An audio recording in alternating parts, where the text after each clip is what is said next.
Vâng, chào mừng mọi người đã trở lại với kênh của Lạc Đường. Hôm nay chị Lạc Đường sẽ cùng các bác trải nghiệm món bào tử heo ôm gà. Món này khá là ngon và rất tiện ích. Các bác chỉ cần mất một lần nấu thôi là ta sẽ có 3 món ngon để thưởng thức trong gia đình hoặc tiếp đãi bạn bè. Và trên màn hình là 2 con gà mà Lạc Đường đã thịt và làm sạch rồi đây các bác. Đó, các bác có thể thấy là gà rất ngon và được mổ moi cẩn thận. Tiếp đó là đến dạ dày. Dạ dày thì Lạc Đường cũng đã chuẩn bị 2 cái, một cái to và một cái nhỏ để phù hợp với lại 2 con gà và cũng đã được làm sạch.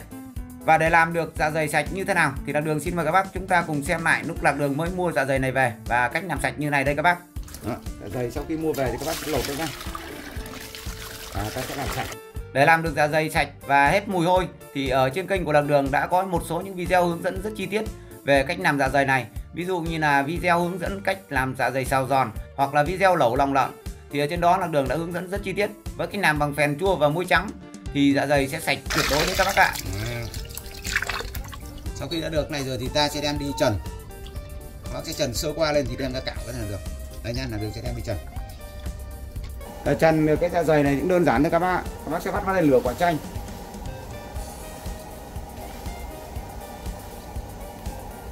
Các bác cái chờ cho nước nó nóng lên thì ta sẽ cho dạ dày vào trần sơ qua lên. Và sau khi dạ dày đã được trần sơ lên rồi thì ta sẽ đem dạ dày ra ngâm vào nước lạnh. Và các bác sẽ dùng dao, ta sẽ cạo sạch cái mảng bám ở bên trong cái lòng dạ dày đi. Ok rồi, dạ dày đã khá là sạch rồi, nhưng các bác vẫn phải thêm một bước nữa. Giờ thì các bác sẽ vắt vào đây một quả chanh và một chút muối trắng. Hoặc là các bác có thể sử dụng phèn chua với muối trắng và ta sẽ bóp đều lên. Các bác sẽ rửa sạch dạ dày 1 đến 2 nước là dạ dày sẽ sạch tuyệt đối đấy các bác ạ. Đó, dạ dày sau khi làm xong thì nó được như này đây các bác này. Đó, rất trắng và sạch, nó không còn độ nhớt nữa. Đó, các bác phải làm sao mà bóp muối, bóp phèn hoặc là chanh đấy, làm sao nó phải không còn cái độ nhớt nữa thì đấy mới là dạ dày sạch thật. Ok đấy. Bác cũng có thể lộn cái dạ dày này ra như này để mình hầm. Nếu các bác lộn như này ấy, thì khi mà ta làm nhừ ấy, ta sẽ bóc được cái mỡ này đi.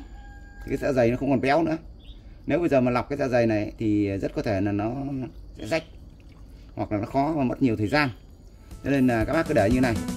Và cái cách làm dạ dày sạch là nó như vậy đấy các bác ạ. Tiếp tục là chúng ta cùng đến một số những gia vị cơ bản cho món bào tử heo ôm gà này. Thì các bác có thể nhìn thấy đây là ớt, gừng và hành khô. Tiếp đó là đến táo tàu và hạt kỳ tử. Ngoài những gia vị cơ bản này ra thì chúng ta vẫn cần đến mì chính, bột canh và hạt tiêu. Với gừng thì các bác sẽ dùng dao, ta sẽ thái nát mỏng ra. Ớt thì chúng ta sẽ bằm nhỏ. Tiếp đó là đến hành khô thì các bác cũng sẽ đập dập và bằm nhỏ. Với lá chanh thì các bác chỉ cần sắt rối thôi là được. Với lá chanh thì các bác sẽ tẩm ướp trong bụng gà, nên các bác sẽ cho vào một cái bát riêng có hành và ớt bằm sẵn như thế này.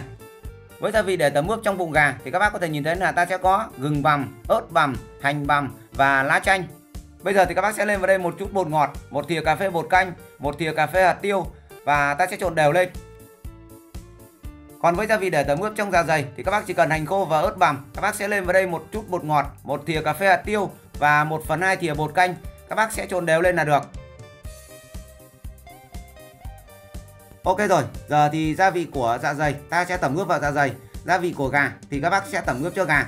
Các bác sẽ nhồi hết vào bên trong và ta sẽ xoa thật đều, sát thật đều. Các bác sát càng kỹ bao nhiêu thì càng tốt bấy nhiêu. Với món gà thì sẽ thêm một gia vị nữa, đó là hạt kỳ tử. Các bác sẽ sát đều cái gia vị mà ta đã chuẩn bị xong thì các bác sẽ nhồi vào trong bụng con gà. Mỗi một con khoảng độ 10g hạt kỳ tử để cho gà nó được thơm hơn và màu sắc nó được đẹp hơn. Ok rồi, giờ thì các bác sẽ nhồi gà vào trong dạ dày và các bác sẽ lựa làm sao cái chiều của con gà cong cùng với lại cái chiều cong của dạ dày là được. Và sau khi các bác đã cho gà vào trong dạ dày một cách gọn gàng rồi thì các bác sẽ dùng dây buộc túm hai đầu dạ dày lại. Các bác sẽ buộc càng chặt bao nhiêu thì càng tốt bấy nhiêu để khi ta linh nước nó không tràn vào bên trong con gà. Con gà nó sẽ ngọt và đậm đà hơn đây các bác ạ. Trong trường hợp mà các bác đi chợ mua phải một cái dạ dày mà thợ người ta mổ ngang khi nhồi gà vào rồi mà không buộc được thì các bác có thể dùng kim chỉ ta may cho kín cái miệng lại. Còn nếu không thì các bác có thể sử dụng que xiên inox như của Lạc Đường hoặc là cái que xiên thịt. Các bác chỉ cần xiên vặn chéo lại cho kín cái miệng dạ dày là được. Các bác có thể nhìn thấy trên màn hình Lạc Đường đang làm đó. Và để hầm được món bào tử ôm gà này thì các bác sẽ chuẩn bị một cái xoong rộng một chút để khi nó sủi thì ta có thể lật đi lật lại được một cách dễ dàng. Và đây là cái xoong mà Lạc Đường chuẩn bị để hầm đấy các bác. Đó, các bác có thể thấy là cái xoong khá là rộng. Bây giờ thì các bác sẽ xếp dạ dày vào ngay ngắn và ta sẽ cho vào đây thêm khoảng 15g táo tàu, 10g kỳ tử và 10g gừng đã được thái nát. Ok rồi, giờ thì Lạc Đường sẽ cho lên bếp để hầm. Ở giai đoạn hầm đầu tiên thì các bác sẽ cho nước vào, ngập 2/3 dạ dày là được. Bây giờ thì ta sẽ bật bếp lên và đun sủi ở mức lửa vừa phải. Các bác sẽ đun sủi khoảng 2 đến 3 phút thì ta sẽ lật cái dạ dày này lên. Các bác cho nhiều nước thì cái dạ dày nó vẫn chìm xuống đáy, vẫn gây ra sát.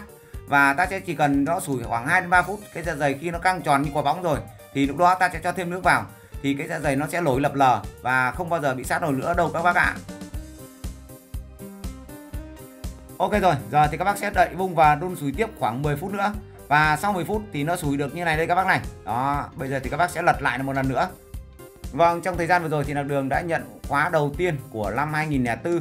Và các bạn ấy học rất sớm để về mở quán bia trong mùa hè năm nay. Chính vì vậy mà Lạc Đường đã ít ra video để các bác cùng trải nghiệm. Rất mong được mọi người thông cảm. Và bây giờ là món thứ ba cũng trên một cái nồi lấu như này, đó là món cháo. Với món cháo này thì hương vị khá giống với lại món lẩu cháo chim câu, rất chi là tuyệt vời đấy các bác ạ. Để nấu được món cháo này thì khá là đơn giản. Gạo thì các bác sẽ đem đi xay, vỡ dập vỡ ba ra. Sau đó thì các bác sẽ vo qua đi một cái rồi cho vào nồi cơm điện. Các bác sẽ cắm làm sao cho thành cơm nhão để một chút nữa ta đánh vào nước dùng là được.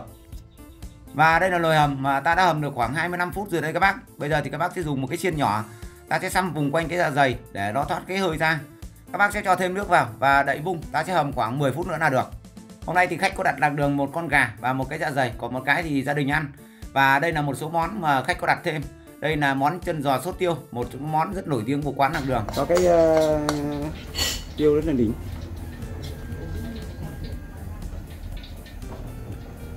Đầu bếp tương lai mà thế này, chú nhà hàng tương lai mà thế này. Rồi ok. Còn đây là món nem rán. Món nem này thì khách mang sang, Lạc Đường chỉ việc chế biến.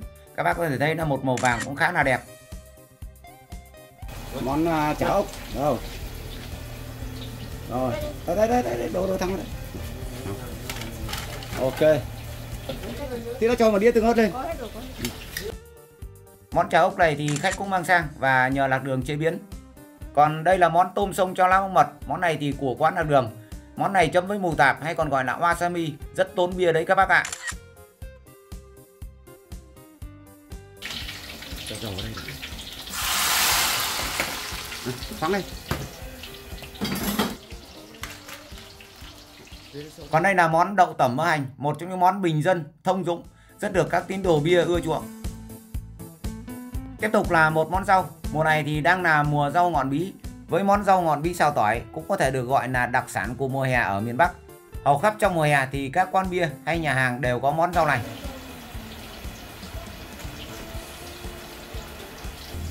Về cái nồi đấy ra đây, để ta đánh trắng. Về đây. Và sau khi ta đã vớt dạ dày ôm gà ra rồi thì ta sẽ vợi cháo từ nồi cơm điện vào và các bác sẽ đánh tan lên và nêm nếm cho vừa ăn. Các bác có thể nhìn thấy là màu nước cháo rất đẹp, một màu hồng của kỳ tử và táo tàu và nó cũng rất thơm đấy các bác ạ. Và bây giờ thì Lạc Đường sẽ mở nhân vật chính trong video ngày hôm nay ra để các bác cùng xem.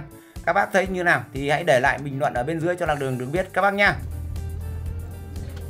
Chín ngon.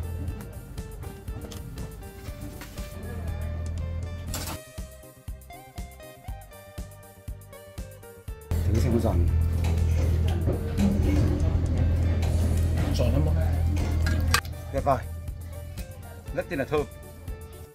Dạ dày sau khi ta đã hầm được đúng độ giòn rồi thì các bác cũng không cần phải thái nhỏ, các bác cứ thái những miếng vừa ăn là được. Với thịt gà này thì khách ngồi 2 mâm nên Lạc Đường sẽ phải chặt ra để làm 2 đĩa bày lên cho khách. Theo như Lạc Đường thì món này nên ăn theo kiểu 5-6 anh em ngồi với nhau, sau đó đem món này ra và ngồi tùng xẻo thì cái món ăn nó sẽ thú vị lên rất chi là nhiều. Chứ chặt nhỏ ra như này thì lại thấy món ăn của mình đơn giản quá, phải không các bác? Thông minh, thật là thông minh. Người thông minh tới mức độ này sống không lâu đâu. Con này đút ở trong cái dạ dày này. Trong cái dạ dày. Cả con gà đút trong cái dạ dày này. Chú Lợi, con gà đút trong dạ dày làm gì? Luộc hay hấp? Luộc thôi, hấp thế nào được, hấp chín nào được. Luộc cái gì? Luộc nhỏ lửa. Đút trong dạ dày lợn này. Đúng rồi. Và có cả cháo nhá, mọi người ăn đi tiền nấu cháo ngon ạ. Cháo theo cái kiểu cháo chim câu ấy, phong cách cháo chim câu ấy. Chào mọi người nhá. Nói thật ra bao giờ trong cơn hết cướp thì Lạc Đường quán hết đồ ăn.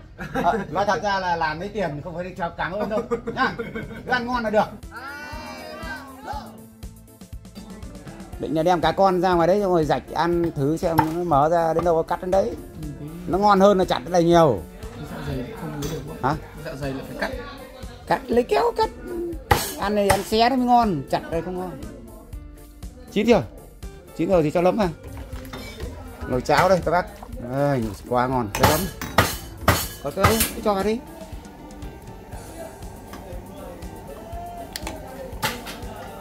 Ở đây xong rồi lên hả? Có thứ chưa? Thứ chưa? Hơi nhạt quá. Hơi nhạt à? Thôi nhạt ra ngoài kia là vừa. Cái này cho người ta có thể ăn với nước mắm đấy. Người nó vẫn ngấy sốt vì cái vết cắn kia.